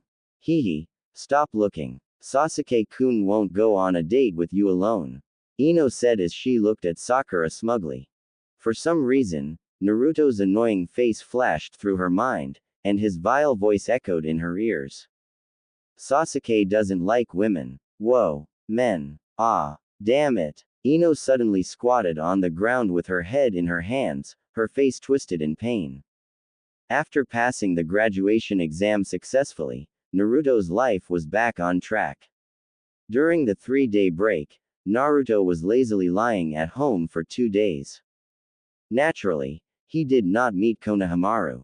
On the last day of the break, as Naruto was dozing off, the sunlight filtered through the window onto him, making him feel warm and cozy. Suddenly, a dazzling light made Naruto frown and he opened his eyes directly. An Anbu's member wearing an animal mask was squatting on the tree outside the window, his cold eyes visible through the holes in the mask, his voice emotionless. Hokage-sama wants to see you. After saying this, without giving Naruto a chance to react, the Anbu's member vanished instantly. Naruto stared at the ceiling for several minutes, confirming that someone had indeed been there, but where did he go? Go. The sun is so warm and comfortable, just like soaking in hot spring water. Hot spring. Even breaths sounded as Naruto fell asleep again. When he woke up, it was already dark. There was no light in the room. A dark figure was sitting at the desk, flipping through Naruto's training plan. In the dim light, The rustling pages sound quietly, suddenly stopping after a while. Ah, you're awake. An old and familiar voice sounded, with a hint of gentleness and kindness. When the light came on, the room was directly illuminated. The Sandaime Hokage, Sarutobi Hiruzen, was sitting at the desk, and he turned his head to look at Naruto with a smile. On the desk were Naruto's brand new forehead protector, diary, and recipe book. Hokage-sama. Naruto, groggy from sleep, rubbed his eyes and called out. Didn't you call me Grandpa Hokage before? Hiruzen was stunned for a moment, then laughed heartily. What's wrong? Now that you're a shinobi, you're becoming distant. Hee hee. Naruto scratched his head a little embarrassedly. I am already a qualified shinobi now, so it is not appropriate to call you that. Hearing this, Hiruzen smiled and let it go, then asked, Did you forget something today? Something. Naruto looked puzzled. After thinking for a long time, he finally remembered that an Anbu seemed to have come and asked him to go see the Hokage. Ah, I forgot. You little rascal. Hiruzen sighed helplessly, but it's normal for you to rest. Hokage-sama, is there something you want to talk to me about? Naruto asked. Well, it's not really something important. Hiruzen said, I wanted to ask about your dreams for the future. My dream is take it easy. Naruto said without thinking. Take it easy. Hiruzen was puzzled. It means living a stable and relaxed life, Naruto explained. Have young people become like this now? I guess I'm out of touch with the times. Hiruzen said self-deprecatingly. But Naruto, wasn't your dream to become the Hokage? What is life like after becoming Hokage? Are you happy? Naruto asked. Well, Hiruzen coughed and said, I'm usually quite busy, and sometimes, Konohamaru would complain that I can't spend time with him. But in order to protect the village and its people, this responsibility drives me forward, even to the point of risking my life for the village at any time. I think I am probably happy. Well, that's as the life of the Hokage-sama. It sounds tough. Naruto said, sitting cross-legged on the bed, but I don't want to live such a hard life. I don't want to be looked at with strange eyes anymore. For someone like me, even to have a fresh meal, I have to consider whether the store owner will sell me the vegetables. Even if I become the Hokage, nothing will change. Naruto, if you become the Hokage, the people in the village will definitely respect and love you. Hiruzen tried to persuade. But Hokage-sama, I'm doing pretty well now. Naruto said, holding his head. If I don't make mistakes and slowly become an ordinary person, everyone will forget their hatred towards me. Although I don't know why so many people are hostile to me, I think by becoming a shinobi, I probably won't have to deal with such looks anymore. Hiruzen wanted to say something, but the words got stuck in his throat, and he didn't have the courage to say them out loud. He knew that it was his negligence that caused a child to become what he is now. Rome wasn't built in a day. Naruto is an optimistic person by nature, and it is obvious that he has become like this because of the hostility he has suffered over the years. If he wanted to change Naruto's attitude, he may need to guide him slowly in the future. Naruto, if the enemy breaks into the village in the future and wants to harm the people you care about, what will you do then? Hiruzen asked. Naruto thought about it, and after thinking for a moment, he looked at Hiruzen and said seriously. I don't know. Hiruzen left without saying more. Naruto sat at the desk where Hiruzen had been, touching the forehead protector, his gaze gradually turning indifferent. Although this system appeared to be a take it easy system, it was actually a competitive one. Naruto could take it easy, but his strength would continuously grow. If there's a more relaxed way to become stronger, why not take it easy? Take it easy yourself, and let others compete. In this terrifying world where strength reigns supreme, having no power means being at the mercy of others. The next morning, Naruto struggled to wake up early. 3 consecutive days of rest made Naruto almost forget that he was still a shinobi. In this world without smartphones and with computers being unaffordable, there weren't many entertainment options. Naruto couldn't understand it. In the shinobi world, there was clearly electricity. And this electricity wasn't generated by lightning release from human bodies, it was actual civilian electricity. This showed that the technological level of this world had already entered the electrical age. Electric poles can be seen everywhere in Konoha village, and there are televisions, refrigerators, and even air conditioners and washing machines and dryers. Naruto was currently in a situation where he was an orphan living on welfare assistance, a genin with no background, no money, and no abilities. His old refrigerator had long been broken, and despite scratching his head for a long time, he had no idea how to fix it. As a result, on his first day after crossing over, he ended up with several bottles of expired milk. But Naruto's welfare allowance was still fairly substantial. As long as he didn't need to buy large items, it was enough to meet his normal living expenses. Generally, the welfare allowance would stop being issued the moment Naruto became a shinobi. After that, he would have to rely on completing various missions to support himself. After spending half a month in this world, Naruto had a general understanding of its technology. The technological development here was relatively weak, more like a skewed technological tree. The appearance of shinobi had pushed the development of technology, but the miraculous energy called chakra had also hindered technological progress in some areas. For example, Hiruzen, who can use all 5 chakra attributes, didn't need a lighter to light his pipe and could monitor people with a crystal ball. The power and convenience of ninjutsu made people focus on territorial disputes and battles. Since the establishment of Konoha village by the god of shinobi, the Shadaime Hokage, countless shinobi world wars had been fought. Under the shadow of war, rapid technological development was difficult. Since shinobi are the protagonists of this world, technology naturally centered around their needs. Therefore, for the sake of convenience, communication devices existed within the village. But inter-country or inter-village communication systems were outdated due to the sensitivity of information. When necessary, technology had to give way to ninjutsu.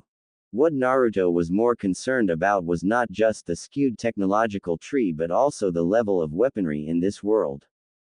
Shinobi mostly used traditional cold weapons, and the most advanced ones were chakra short swords like those used by Kakashi's father, Konoha's White Fang. Or maybe it's a weapon transformed from a summoned beast, such as the Hiruzen's Monkey King, Enma. Another example is the 7 ninja swords from Kurigakure. However, the so-called artifacts such as the Kusanagi sword, the Totsuka sword, and the treasures left by the Sage of 6 Paths, such as the Bashozen, Kohaku no Johei, Shichiseiken, and Benihisago, seemed somewhat unimpressive. By the time they came out, they were no longer able to defeat the Kekkei Genkei cheaters that were running rampant everywhere. But what about hot weapons? It seems that apart from the Akatsuki's member, Sasori, who was born in Tsunade and has powerful hot weapons, and the Asura Path of Pain used by Nagato, who had tracking missiles and laser cannons, hot weapons weren't common. The development of firearms seemed to rely on puppet masters. In the distant land of snow, although advanced technological weapons like chakra armor and steam-powered airships and boats had appeared, they were still limited by their geographical conditions and primarily used large kunai launchers. The land of sky even had flying devices and aerial fortresses.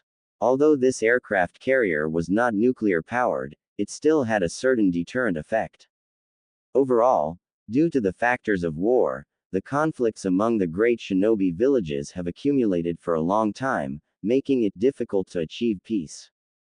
Under this premise, shinobi, as the main force in active combat, naturally held a higher status than technology. Technology could not develop independently of shinobi for the time being and is still very limited. The appearance of shinobi changed the world's structure, and the Cold War-like state of the world further limited the development of science and technology. After washing up, Naruto looked at his sleepy self in the mirror and couldn't help but yawn. He threw his toothbrush into the cup, ending his random thoughts in the washroom. Naruto got dressed and left the house. By the time he arrived at the academy, the classroom was already quite full. His slightly late arrival drew some attention, but no one came up to greet him. Everyone was engrossed in discussing who their future teammates might be and which Jonin would be leading their team. After all, Genin teams were always formed in groups of 3. Since the end of the Second Shinobi World War, Tsunade, as the medical nin among the Sannin, has been recognized by the top management for her role in the team. To a certain extent, having a female medical nin in the team significantly increased the survival rate and mission success rate of the team. Since then, the tradition of forming teams with 2 males and 1 female has been retained. This was Konoha's official explanation, but Naruto understood that this was only part of the story. The more pressing reason was that Konoha had been heavily depleted by years of continuous warfare. A shinobi village was essentially a militarized camp, and wars involved indiscriminate charges and brutal battles. It was unrealistic to expect every 3-person team to have a female medical nin. Therefore, after when Tsunade proposed the idea of teams with 2 males and 1 female, the higher-ups were initially unmoved. Some even thought it was an overly idealistic idea proposed by Tsunade because she was too sad after her brother, Nawaki's death. However, the continuous wars eventually forced the higher-ups to accept Tsunade's proposal. The high casualty rates had left Konoha with few people to send to the battlefield. In the end, even the young ones had to fight. If they don't equip the team with medical nin, it seemed that even the elderly and women might have to take up kunai and fight. Naruto, aren't you curious about who your teammates will be? Choji asked, nudging Naruto, who was daydreaming with a blank expression. Not curious at all. I couldn't care less, Naruto said, resting his head in boredom. Even if others are nervous, why are you 3 joining the excitement? As he spoke, Naruto's eyes swept over Shikamaru, Choji, and Ino. The Ino-Shika-Cho formation of the village. If I were the Hokage, I would never separate you. Hearing this, Ino groaned and complained, teaming up with these 2. How annoying. What a drag, Shikamaru muttered. Hee. Shikamaru seemed quite happy, perhaps because this way he wouldn't have to part with his childhood friends. Maybe it was because they had grown up together. Shikamaru and Choji never saw Ino as a girl. And Ino, whose eyes were always on Sasuke, also had a tomboyish personality.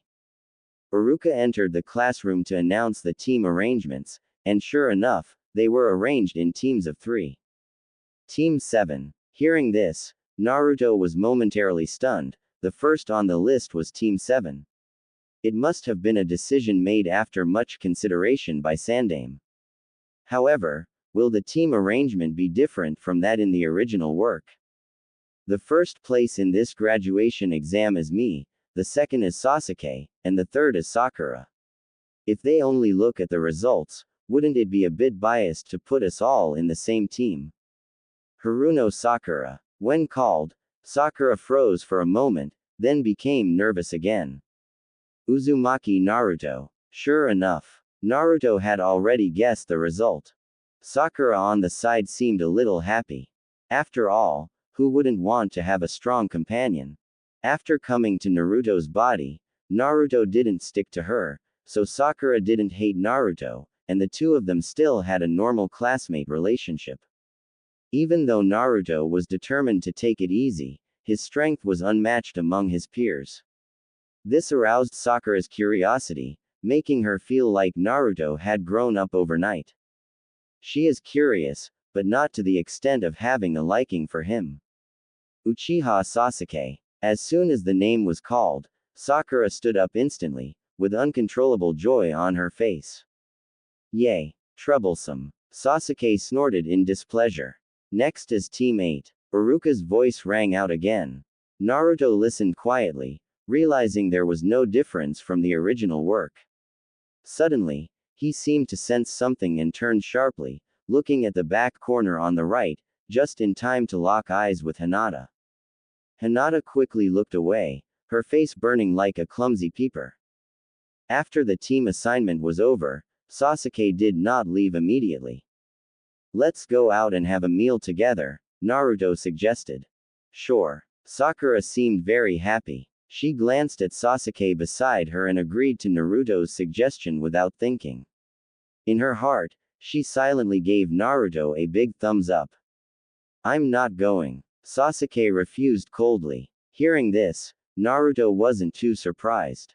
He stopped and turned to look at Sasuke, then asked, "Are you unconvinced and want to go home to train?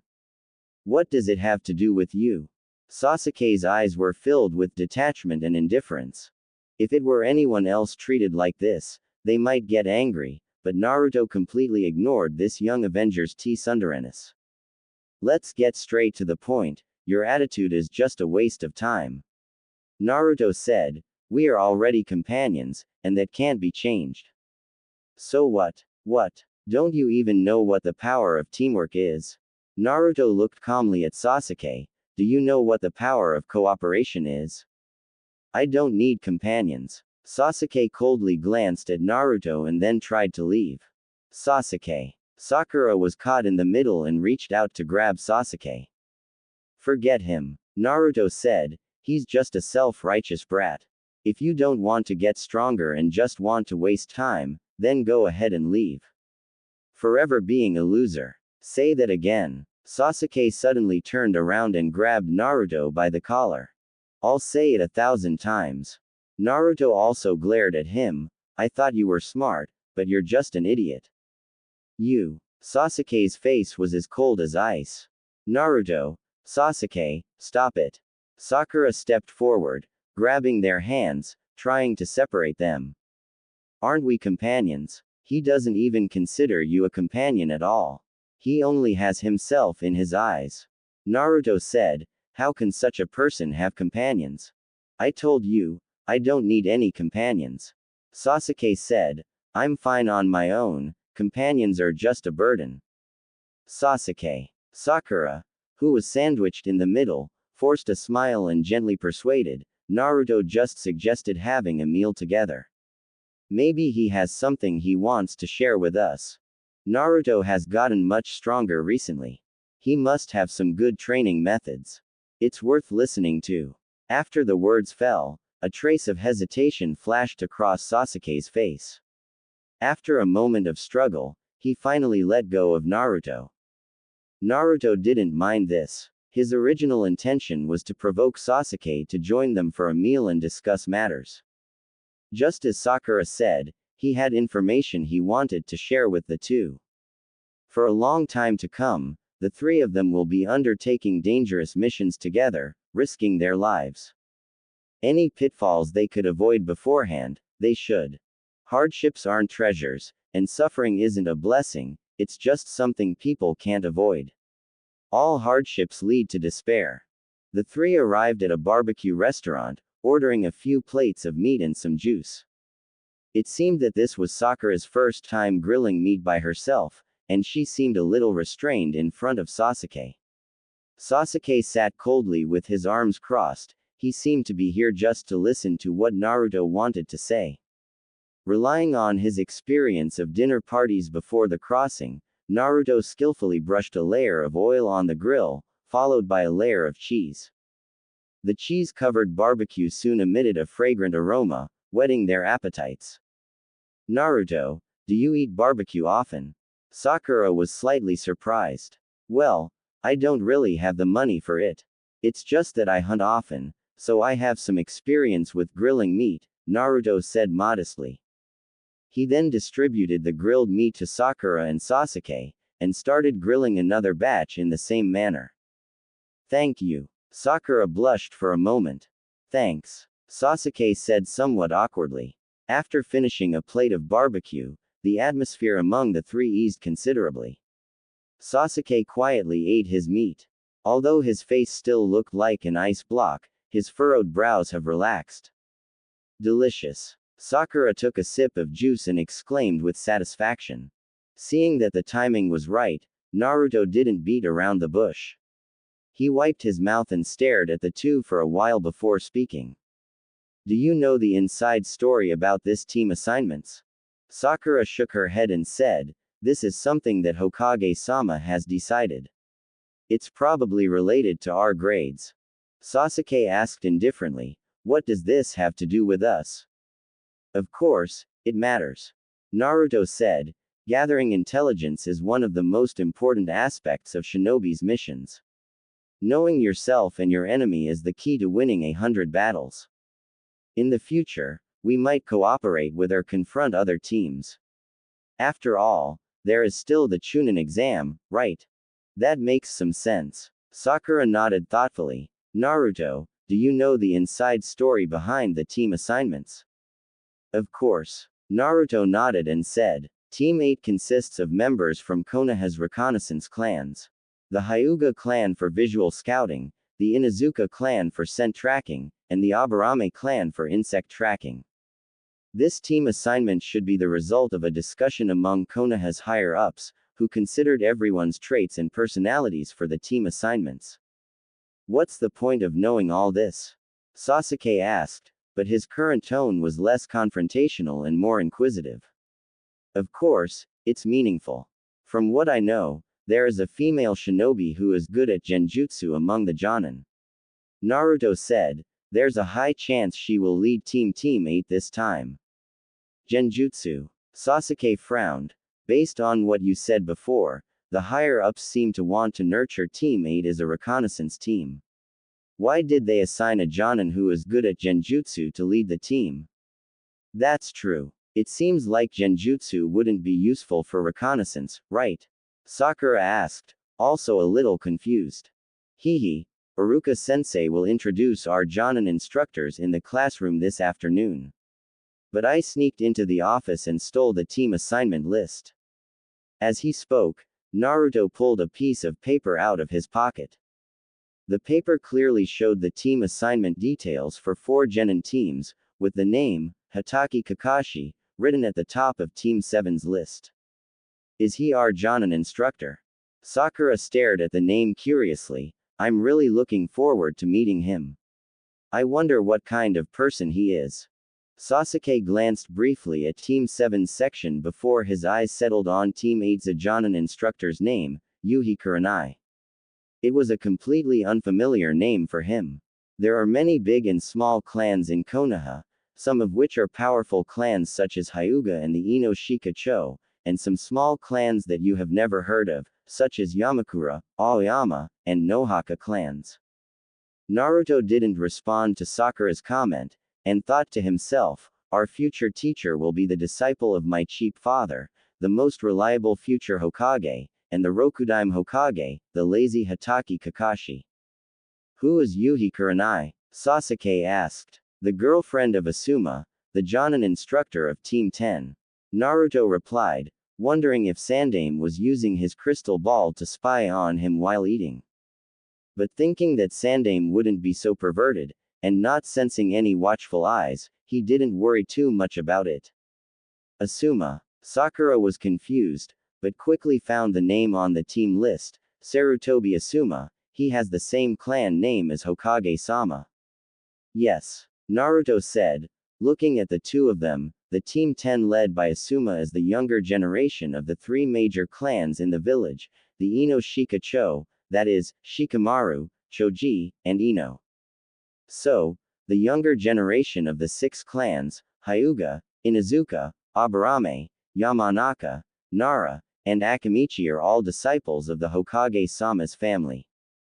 And these 6 clans are staunch supporters of Hokage-sama, so it's not surprising they were grouped this way.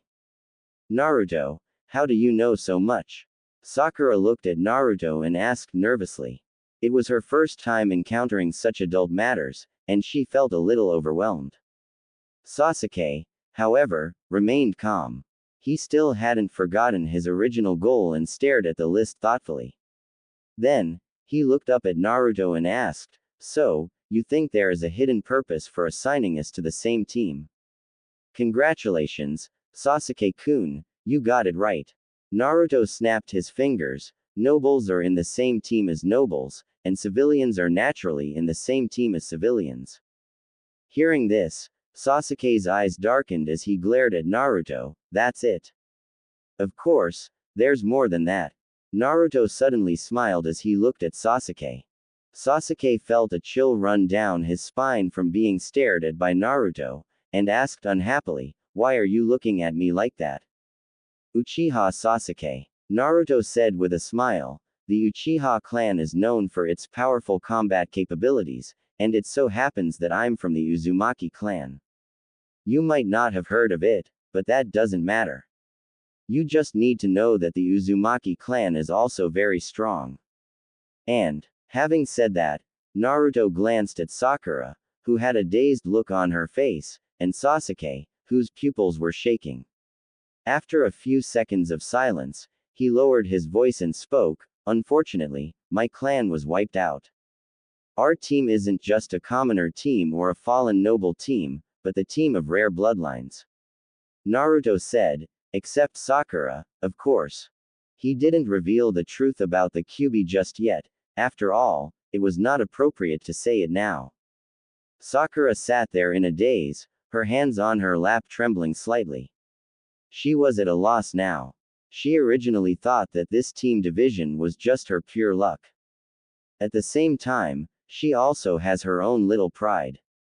Although her ninjutsu and practical results are not as good as Naruto and Sasuke, her theoretical results are the first in class and her overall rank was third.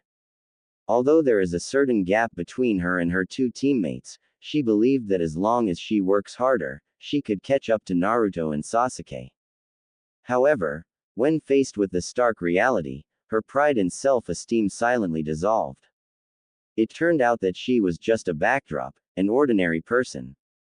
In Team 7, she was the one without any special traits. Both Sasuke and Naruto had unique backgrounds and talents, while the realization made her lose her appetite.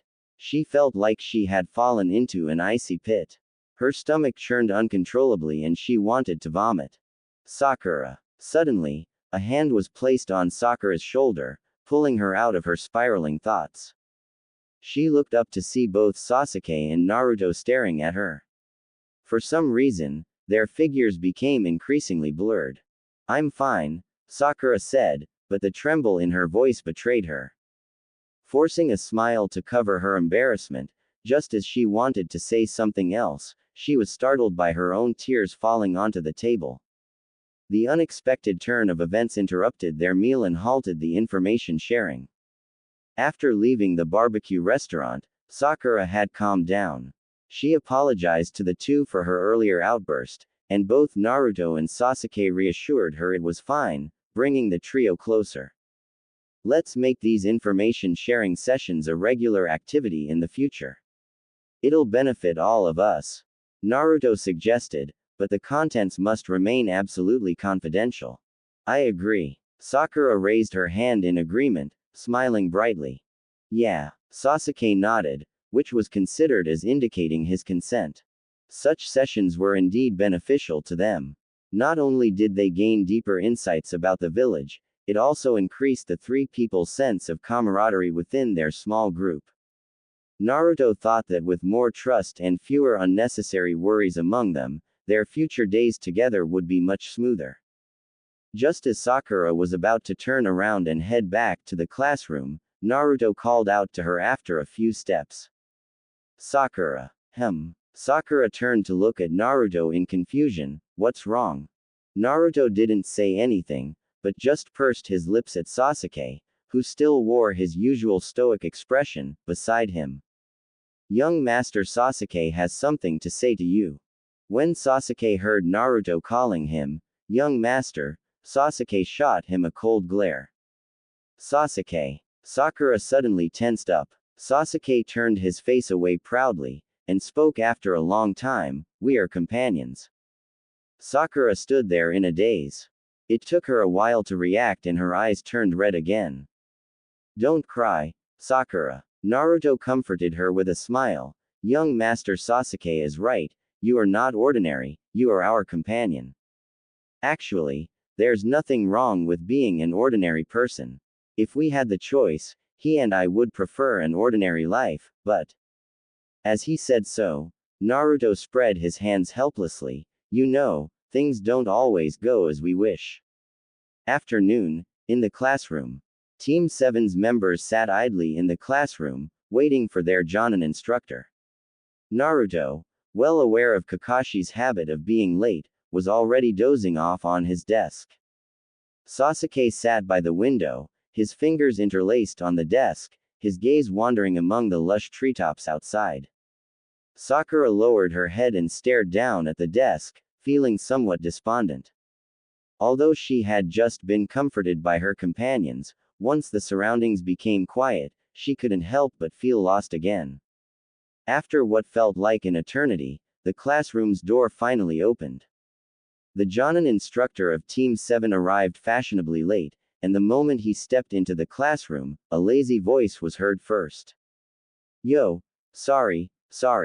I was accidentally late. I am your Jonin instructor, Hitaki Kakashi. The Jonin, who called himself Kakashi, probably in his early 20s. His silver hair stood up like a scarecrow's, he wore a black mask covering his face, and a forehead protector tilted to cover one of his eyes. He was dressed in a black combat outfit with a green Jonin vest, and his eye curved into a crescent as he spoke. Naruto was already awake when he heard the voice. The three of them then looked at Kakashi with a mix of expressions. Sensei, you're way too late. Naruto took the lead in complaining. Well, it's because I was helping an old lady cross the street, so, Kakashi scratched his head, giving a ridiculously far-fetched excuse. Liar. Sakura retorted. Kakashi, a bit embarrassed, laughed it off and quickly changed the subject. Anyway, follow me. We'll talk somewhere else. After the words fell, the three of them stood up and followed Kakashi out of the classroom. During this time, the three of them maintained a tacit silence. Kakashi had already gathered some information about the three from Sandaime, one of whom was a survivor of the Uchiha clan's massacre, and the other was the Kyuubi's Jinchuriki. Uzumaki Naruto, the days ahead will not be easy. Walking ahead, Kakashi felt a slight headache. It's really hard to understand the decisions made by the village's higher-ups are doing. After making such decisions, they now wanted to train these two kids into shinobi. After sighing in his heart, Kakashi took a deep breath and geared up for the day. Early the next morning, Sakura was wearing casual clothes.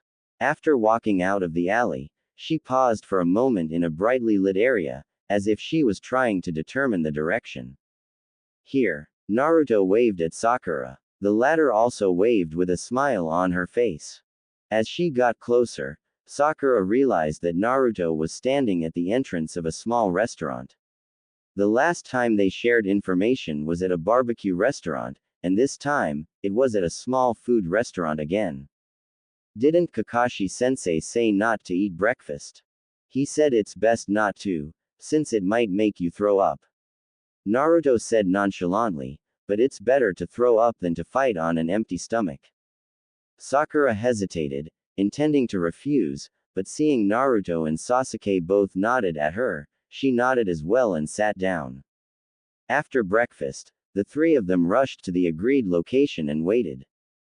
They waited for several hours, until the sun was high in the sky at noon, when Kakashi finally arrived. Well, there's a little girl who got lost on the road. Kakashi smiled shamelessly, without any sense of guilt for being late. Really? Kakashi-sensei is too much. That's right. What a lame excuse. TCH. Having had breakfast, the trio's complaints were more routine than genuine. This surprised Kakashi, who noted that they didn't seem to be hungry. Kakashi didn't care that his goal was not achieved. He pulled out 2 bells from his pocket and dangled them in front of the three.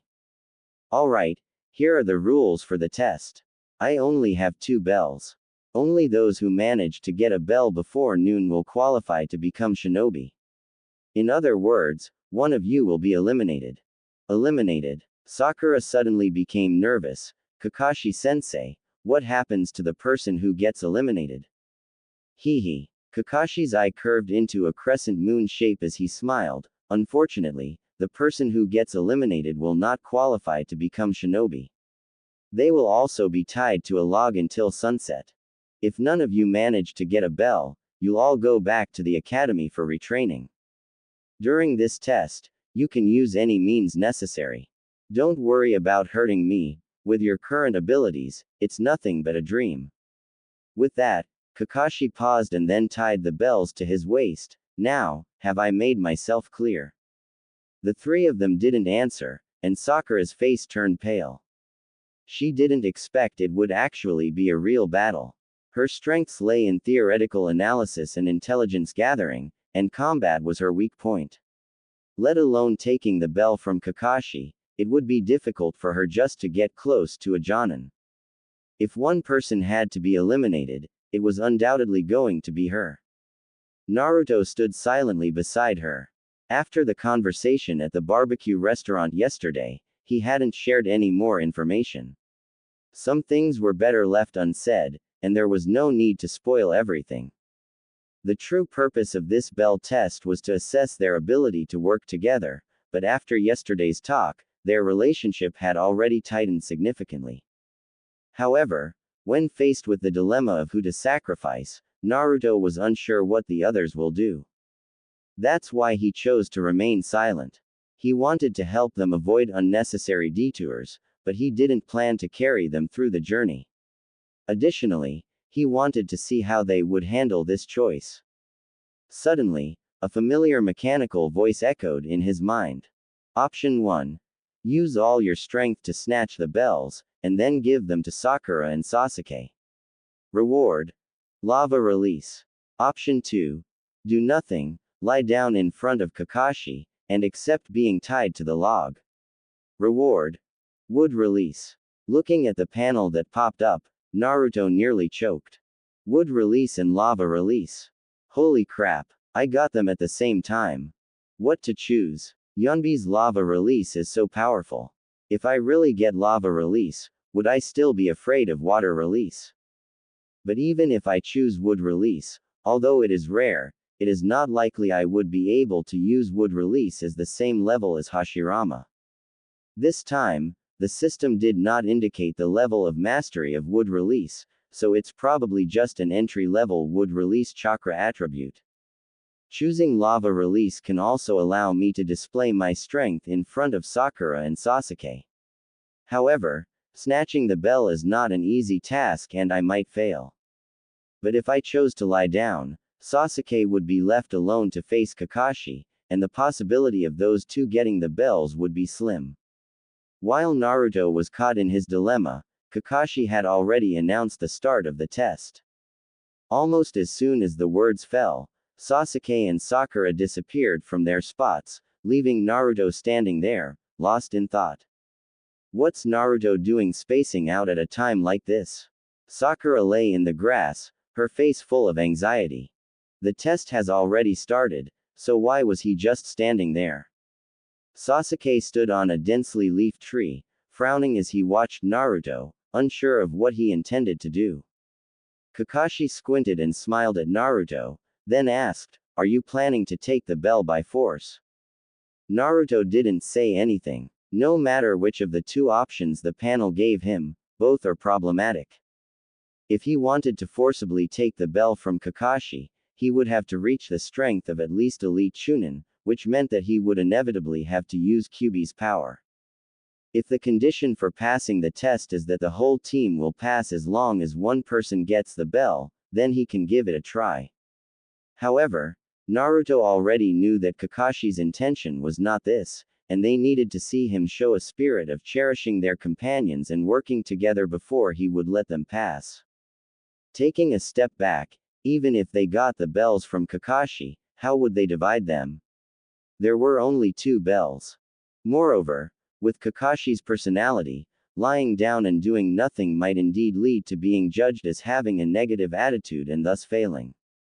Mastering the rare wood release Kekkei Genkei could also bring a series of troubles. Danzo wouldn't leave him alone, and Sandaime wouldn't let him go either. In that case, he'll just use all my abilities. Sooner or later, he will still have to use Kyuubi's power. Anyway, the higher-ups, including Sandaime, valued Naruto's Uzumaki clan's physique and his status as Kyuubi's Jinchuriki, and wanted to brainwash him into a staunch supporter of the village. Otherwise, they wouldn't have deliberately set up a trap to get Naruto to steal the scroll of seals, and even prepared the multiple shadow clone technique for him. This thing is of little use to others. After all, if the chakra is not enough, it is no different from an ordinary shadow clone. Kyuubi's approval 2.2%. This was the power he could use now. Get the bells. Naruto bent his legs slightly and made a gesture of exerting force. All I have to do is get the bells, right?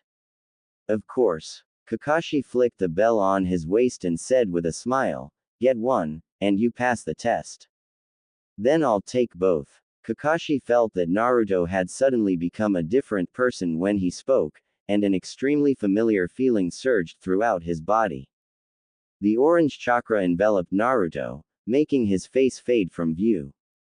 In an instant, Naruto's small body shot forward like an arrow, causing Kakashi's pupil to dilate. The grass at Naruto's feet was uprooted, and fresh earth flew up. Naruto's speed was too fast. Under the influence of the Kyuubi's chakra, his movements were astonishingly agile. Almost in the blink of an eye, Naruto threw a punch, which Kakashi dodged by tilting his head. After the attack missed, Naruto swung his elbow horizontally, his body twisting violently in midair. As the elbow missed, his left leg had already chopped down heavily. Naruto. Sakura, hiding in the grass, was stunned, her mouth agape. A thought flashed through her mind, making her suddenly realize something. If we wanted to take the bells from a Jonin, it would be impossible without Naruto. Now that Kakashi-sensei's attention has been attracted by Naruto, I had to do something. This thought drove Sakura's body into action. While circling around Kakashi, she reached for her ninja pouch. Meanwhile, Sasuke, perched in the tree, had already thrown 6 shuriken at this time. The 6 shuriken sliced through the air, forming arcs that blocked Kakashi's escape routes. Kakashi, still looking relaxed, suddenly increased his speed, deftly dodging the 6 shuriken Sasuke had thrown. With a sharp sound, 3 kunai came flying.